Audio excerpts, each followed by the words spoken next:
Hello, everybody. Good afternoon. I hope you're doing well.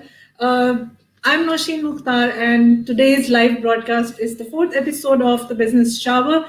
Today, I'm going to talk about something very exciting. We have a great conference coming up, which is all about business, which is all about global social economic changes that are happening and how business owners can make their adjustments to excel in the new economy.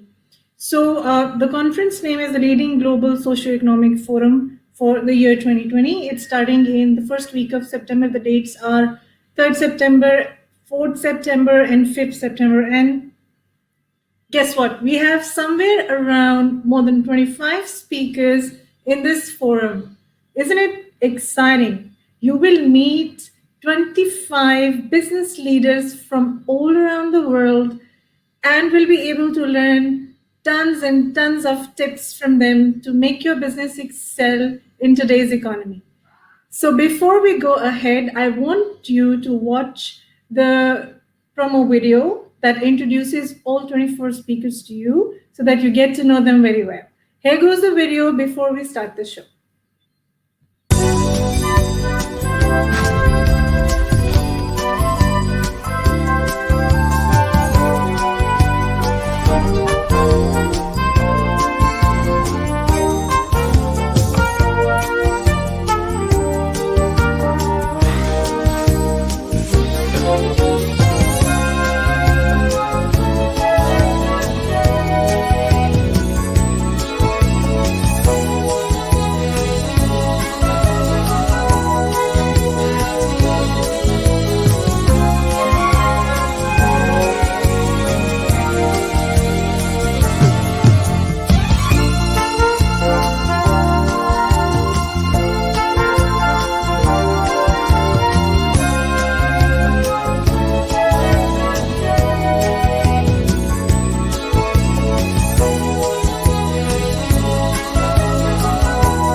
Welcome back. I hope you got to see all the 24 great speakers and you got an idea who will be there. They are all business leaders, all icons that you would want to connect with. Let me introduce to you Dr. Hala. She is the chair counselor in the conference. She's the prime organizer of it. She will be the moderator of the entire conference and will be making great contributions by bringing value to you guys. So welcome to the show, Dr. Hala. How are you? Hi. Thank you so much for hosting me today in your show. It's my great pleasure indeed.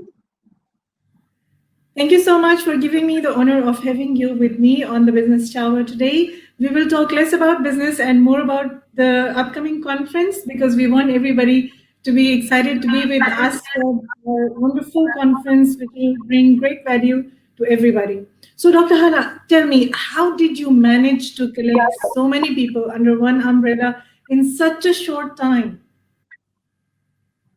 Yeah, LinkedIn is a quite professional site where you have, just a group of professionals together, highly intellectual. And I just posted the call for papers, of course. And at those time, you know that everyone wants to just contribute to the common welfare of the whole community, the global community. Now, we can say that the COVID-19 has brought us together, and we are in the same boat all over the world. So we are all, as educational professionals and in all sectors, we are trying to do our best to help the people, recover. And as the title of the conference indicates, building back a resilient recovery. For building back this kind of adaptation, coping of the post-COVID-19 era, we need the collaboration of all professionals in all sectors: business, economy, education, self development, and so on. So, So yes, we were able to do it, and now we have great speakers. Mashallah, we have 24 of the best, and you are one of them, Nousheen. We are very happy to have you also in our conference. yeah, it's an honor and it's a great opportunity for me to share some great ideas with my friends. And of course, we are 24 means that there will be immense amount of knowledge going out to our audience. So I want to know, Dr. Hala, why you planned a 3 day conference in particular, a 3 day Yeah. forum. Yeah, sure. Because this crisis is affecting the way of work, business, social life, customers' behaviors, attitudes. So I thought that we have to deal from all aspects: economic, social, health, education, and of course, to cover all these domains, we need time. So we have for each speaker 15 minutes of talk and then 5 minutes for discussion. Hello, Miss Noha, how are you? Hello, Nousheen, and thank you for hosting us today. It's a pleasure to be here. Thank you so much. Let me introduce you in detail. Noha is the founder and CEO of People of Impact. She's an award winning social entrepreneur and a senior consultant. She's a diehard humanitarian and a corporate leader. She's been speaking at many different conferences and she has worked with the UN, she has worked with PepsiCo, McKinsey, and other companies. She co founded She is Arab and Literature Creative. She's an extremely creative person and a great leader here today with us to talk about how she's feeling about her participation in the conference. Thank you, Nousheen. I think for me, it's a great honor and privilege to be joining such an esteemed panel of speakers from all over the world who are going to be sharing their insights around, how, a resilient recovery from this pandemic. And, as you know, all of us have been tremendously affected. It's an unprecedented event in everybody's life, in the life of organizations. So any contribution that I can make in my own field of specialization, which is social impact and humanitarian work, is something that I would always be honored to do. So I'm very happy to contribute. Thank you so much. So, when you will be talking about the social impact, what do you think has been the impact so far, and what has been done so far by different corporates in controlling the social impact enough? What are more things that could be done to make society thrive again in a post COVID economy? I mean, in terms of COVID-19 impact, it's very clear to us, it has been a tremendous burden on many organizations, governments, in order to respond to the pandemic. But I think that here in the UAE, we've had, we are privileged that the response has been very effective, very quick, and all precautions have been put in place. And we see this in various countries around the world as well. In terms of social impact, in specific, I can say that many of the existing issues that have been going on around the world, such as unemployment or poverty or educational availability of educational opportunities or displacement or others, have been actually exacerbated by the COVID-19 situation. And this is why during this unprecedented time, and as the magnitude and scale of these problems is on the rise, it is very important to have these dialogues, such as the current conference, and also to bring together different stakeholders to the table in order to find and ideate for sustainable and innovative solutions. So at the conference, I will be speaking about open innovation for social impact and how, there's so much power in leveraging open innovation, design thinking to drive societal impacts and to come up with ideas and solutions in real time for these escalating problems. There's a lot of Yes. optimism professionalism in that. I agree with you on the fact that design thinking is something that we need now, that we need to use now. And without it, it will be very difficult for corporates and even for individuals to survive in what's happening around us. So, yes, you are very right. I'm so glad that Dr. Hala is back. So, let's add her to the stream and let's get more topics and more ideas from her. Welcome back, Dr. Hala. So good to have you. Yeah, but good. I have my speakers there just to fill the gap. Thank you so much, Noha. It's my pleasure, Dr. Hala. Thank you for all your efforts. Uh, so we were talking that we have some topics on education. Eli Ghazal, Laila Al-Blushi, Dr. Laila, and Gavin from UK. He will be podcasting from Australia, Canon, Kirsten. All of them will talk about online learning and the future of education. In economy and business, we have so many other speakers.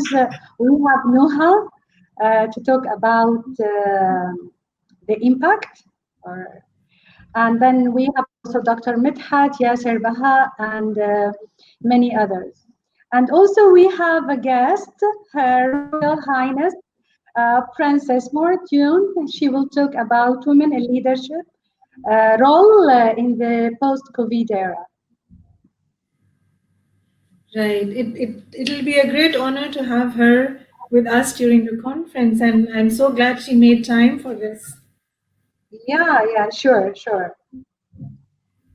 So Let me. also, I suppose that yes, we will have great time at that conference. Yes, and of Let course me it also. is a non-profit conference, so it's free. We are there just to spread awareness, to spread hope, and to prove that human can survive in all of difficult circumstances. But we just have to cooperate, support each other in all Yes, possible ways.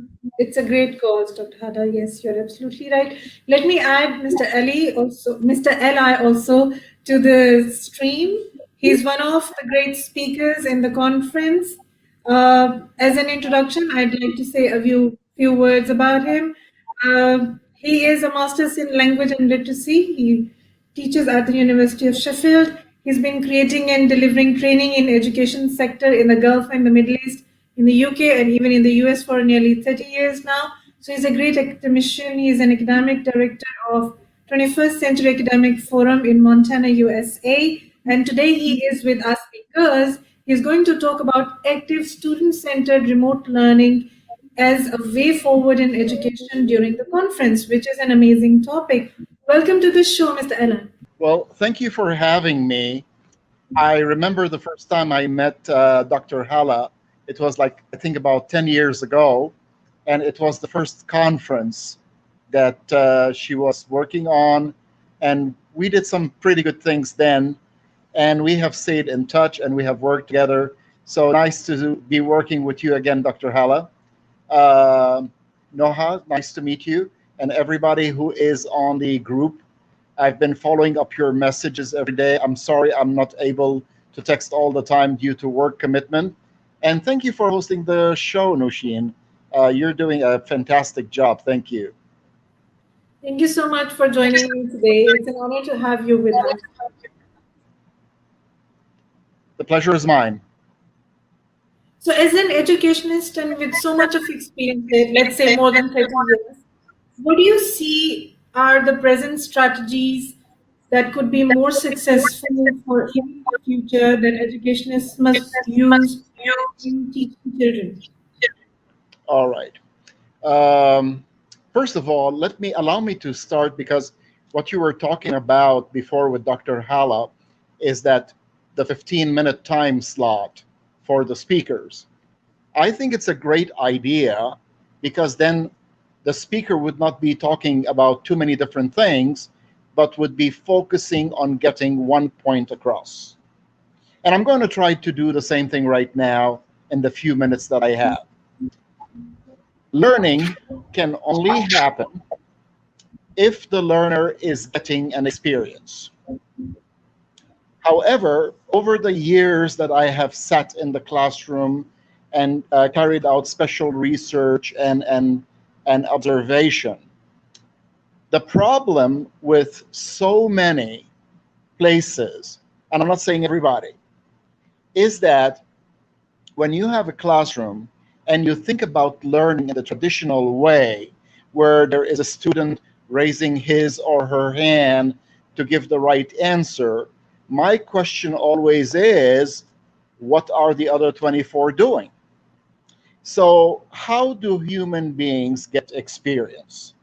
We don't receive experience passively.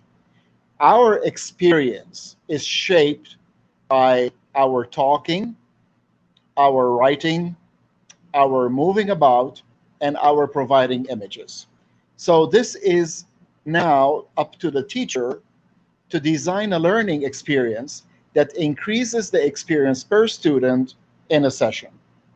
Now, again, as I said, I'm not I'm not generalizing, but the percentage is very high where the student is not getting maximum experience in the classroom, and I'm talking about experience of learning.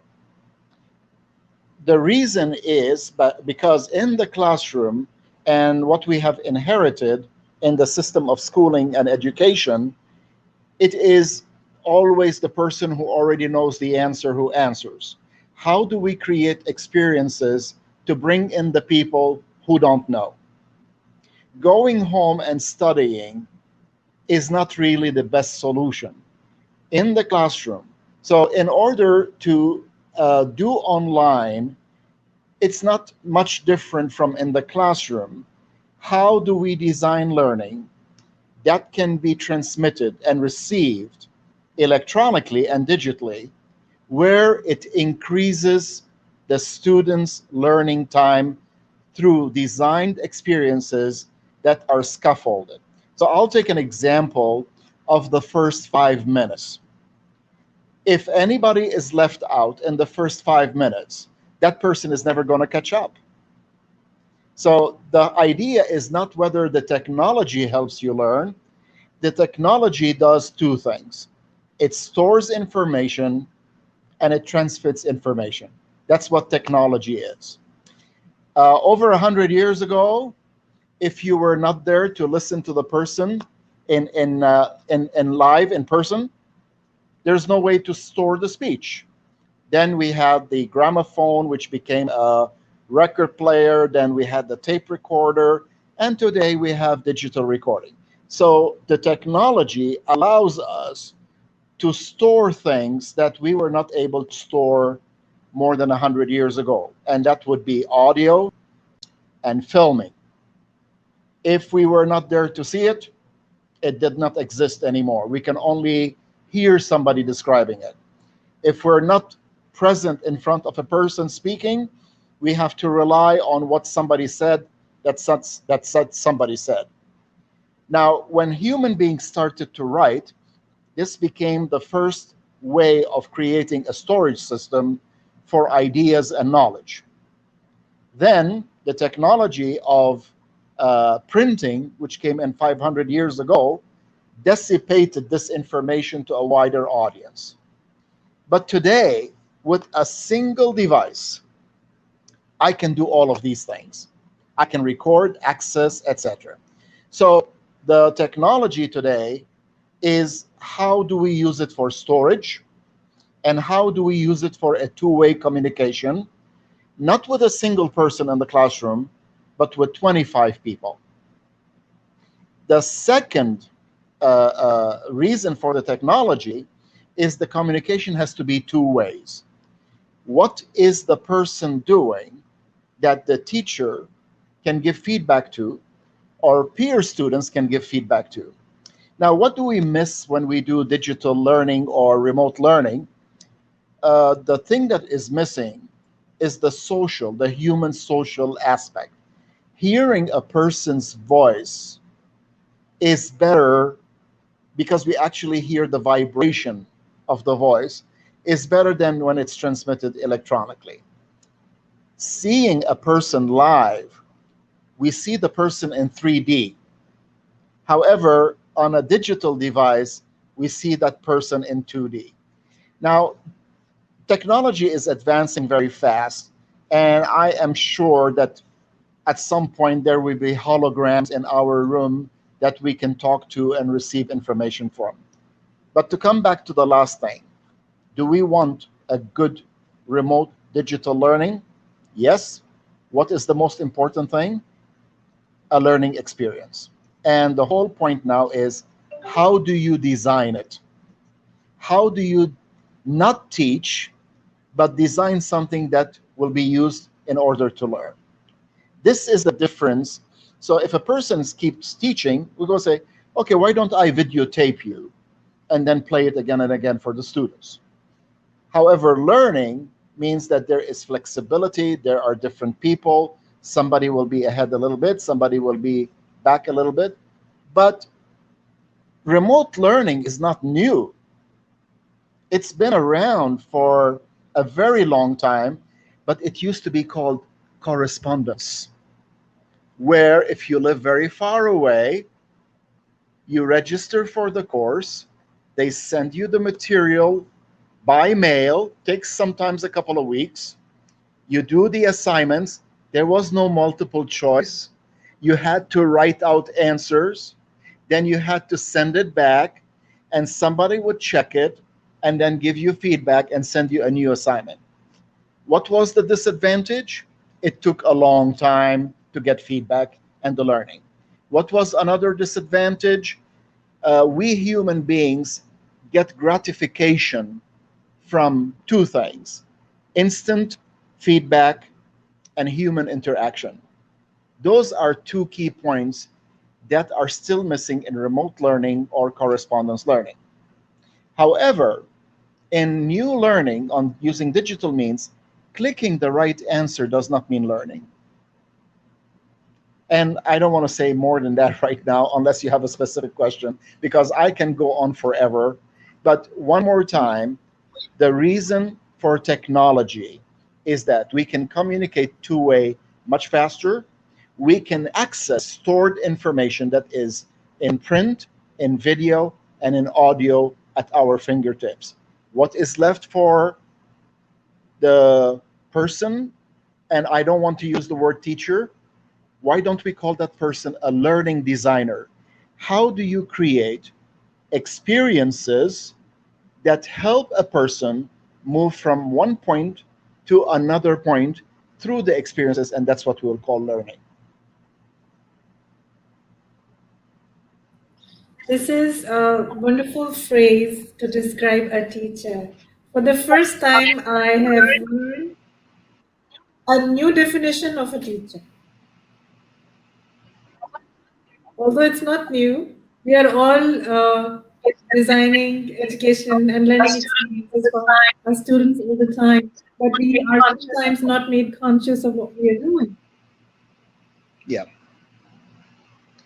So next week's session, my 15 minutes in the sun and the spotlight, I'm going to talk about the principles and how it's done. How do you design a learning experience? Great. I'm looking forward to listening to the wonderful talk by you, Mr. Anna. I'm sure there will be a lot more for me to get from it. Thank you. Thank you. Getting to know how, we would like to know more about social impact. What do you think are good social strategies that work these days? Actually, my company, People of Impact, which is an early stage startup, is really going to focus on design thinking and open innovation for social impact. And again, building on what Eli has said, Dr. Eli, learning is an experience. But again, how can we bring this experience or design approach into social impact? So over the past couple of years, you've seen a couple of concepts emerging. You have the open innovation, which is used mostly by the private sector in ideating the creation of new products, new marketing campaigns, etc. Then you had the rise of social innovation, where you have a lot of entrepreneurs who have, started developing business models that integrate profit and purpose. And then at the same time, you have seen the development and the rise of design thinking. However, what if we, connected these three distinct processes together to create and to help the world drive a greater social impact, a more sustainable social impact? The other thing is also in relation to some of what was said already is, we need human-centric design across different sectors and disciplines, including social impact. So how can we make the design of social impact programs that affect people's lives to the core, and those who are most vulnerable in most cases, human-centric? How can we capture the voices of the people impacted by the solutions or programs that we design? So again, the talk that I will be covering at the conference is about open innovation, design thinking for greater and more sustainable social impact.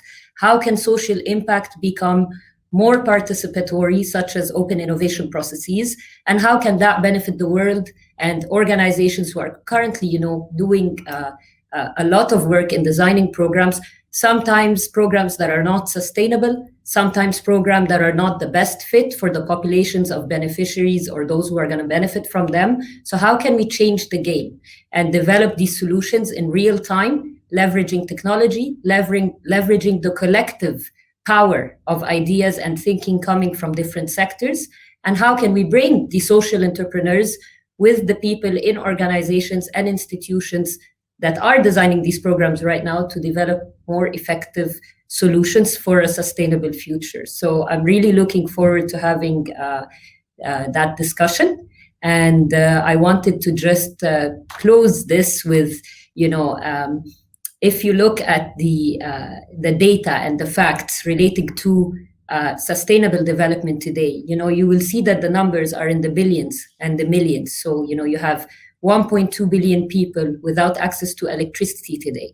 You have more than 3 billion who do not have access to the internet in an economy that is transforming digitally. How do we make sure these people are not left behind? You have around more than 20 million, refugees and around 70 plus million displaced people in the world. And the numbers go on. I mean, unemployment, lack of access to education, all these numbers are of a significant magnitude, and they will not be resolved by only one actor or one organization. It's too big for anyone to handle, and we need greater collaboration, partnership, from design to execution of programs that can help these populations in need. So thank you very much. This is what I'll be covering at the conference, and I'm really looking forward to an interactive dialogue with all. Yes, Noha, we are also looking forward to listening to a wonderful talk from you. Thank you so much for joining. Thank you. Thank you, Nousheen. I want to ask Dr. Hala, will the conference rotate? Like, will we have the same kind of conference with more ideas next year as well? I need to unmute. Okay. Yeah, thank you so much. Thank you. Now, I suppose that our audience have been introduced to two wonderful speakers. And in fact, in answer to your question, yes, inshallah, we will have another conference like this. But let me say something that we have chosen Mr. Eli to be the opening keynote speakers to stress the importance of learning. Learning is a continuous experience for all of us. We will never cease to learn. And the more you continue to learn, improve your abilities, and try to cope the different circumstances around your life, you will be successful. Whether you are a businesswoman, an entrepreneur, a student, a university student, or uh, a woman in leadership. Uh, again, Nuha, wonderful Nuha, brought us as a businesswoman to the real ground. And she brought us that humanitarian aspect that we have to take care of and cater for. And of course, we have other speakers who have great efforts in the field of humanitarian services. We have Dr. Terry, we have Kevin, who built three schools and one library in Nepal. So you see what is really unique, the uniqueness of this conference is that it gathers a group of, you know, different people who did great things for humanity. I can say from my experience with Mr. Eli that uh, he did wonderfully well in designing curriculum for English courses for the Gulf area. And he was so successful in just making a map for the curriculum design. And whenever you listen to him, you feel that you are still student. You need to learn more.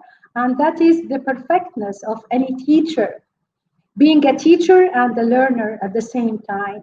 Nuha also, she represents the youth with all of its inspiration, aspiration, and the desire to save the world. And in fact, we need more of Nuhas in our world. Indeed. And so, for all the audience who will attend the conference, I'm sure you have so many surprises. You will have so many wonderful speakers and so many beautiful ideas to enlighten your mind, especially at this difficult time that we are passing through. So you will just feel in peace and you will feel that it's okay. The world will go ahead, no worries. We have only a sample of those elites who are, running business, running education, healthcare, and they are doing wonderfully well. So we are in safe hands, inshallah. We have a question from Sandeep. He wants to know, hope you're all in good health during this global COVID-19 disaster. Excuse me, again? Sandeep says, hope we are all doing good during this global COVID-19 disaster. Yeah, countries are coping with the COVID in different ways according to the, infrastructure provided for each country. And in fact, this crisis, has led to the light in our minds and the minds of all the governments of the world to the importance of, crisis management and the importance of risk management on all levels. So I hope that this crisis will just, shed the light on very important issues. And of course, as individuals, we have to do our part in supporting the welfare, the community welfare, supporting each other, and also in sharing ideas and in sharing those positive thoughts that will help us survive, whether as writers, uh, writing articles, making posts, whatever, whether as teachers, as Eli and others, or whomever, we want to collaborate to support each other and survive. But I think we will. I think we will. I think we Of course, we lost what? The loss is great. Yes, I can say the loss is great, but maybe humanity will learn a lesson. I hope that humanity will learn a lesson and we will stop war on all levels and we will just try to live in peace. That's the message.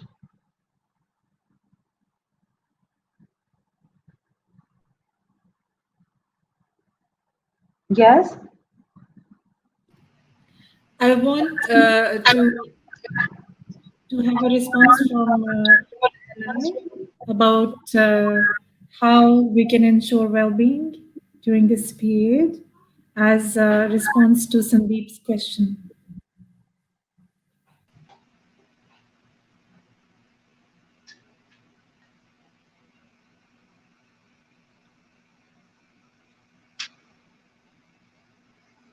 Come again?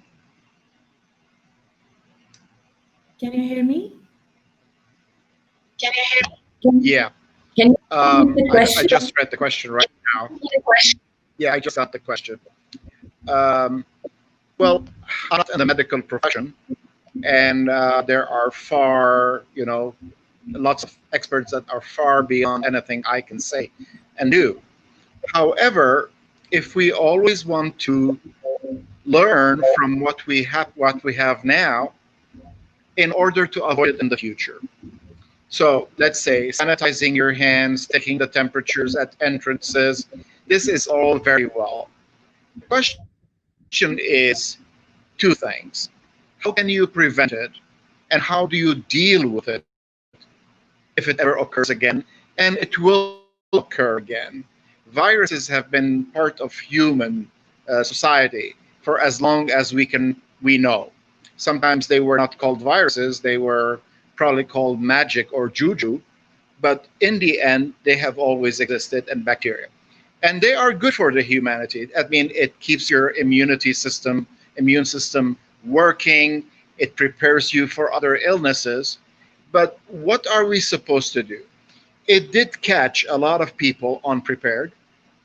But as Dr. Hala was saying, I think, how do you manage a crisis? And crises are part of Earth's history. If it's not a virus, it could be a flood or a hurricane. If it's not a disease, it could be a wildfire. So these are things that are part and parcel of being a human being living on Earth. Now, I don't want to sound grim. In the end, all of us are going to pass away at some time. However, we all have the joie de vivre, the love of being alive. And for a lot of people, the love of being alive is how do So you we've manage. lost Dr. Anna's connection. What happened? Sorry, I got disconnected. Oh, It's okay. all right. We got you back. Yeah. So in the end, as I said, it's not a singular effort.